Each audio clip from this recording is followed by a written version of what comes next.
The value, and how we explain this and use this at Fisher's, is we want to move things from the unconscious side to the conscious side. Specifically, incompetence, that's where the value is. So if this is something I'm bad at and I don't know it, someone brings it to my attention, now I'm consciously incompetent. Then I can choose to work on it, right? So what it takes to receive this information from somebody, and we talk about this as values and culture, to receive, for somebody to tell me, hey Chris, you know, you're bad at this. Well, I have to be curious, right? That curiosity, that open-mindedness, we call it the beginner's mind at Fisher's, to receive that information. For someone to tell you you're bad at something, that's not usually well received. We want to receive that well and say, hey, problems are opportunities. I want to know this, I want to learn from it.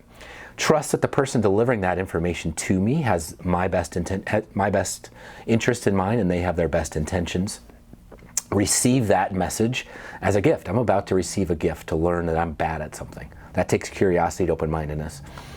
And it's a reason that we want to have regular performance reviews and regular discussions about what's going well, what's not going well. Right, so that moves things from the unconscious to the conscious, both good and bad, competence and incompetence. The real value here, though, is when someone tells me, Chris, you know you're bad at this, or Fisher's is bad at this. We've moved it into this conscious incompetence model, or quadrant. Then we can decide, all right, here's something we're not good at.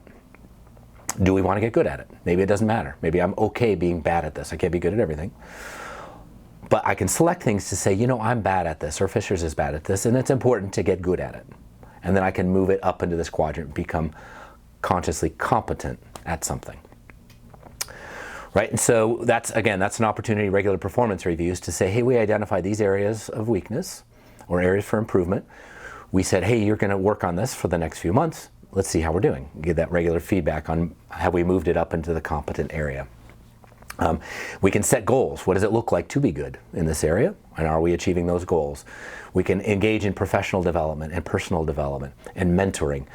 For those things that we identify that we're incompetent at, these things we want to get competent at and engage in that process of development of our team and our employees at Fisher's. So it's very important to us, culturally at Fisher's, to work on these two arrows.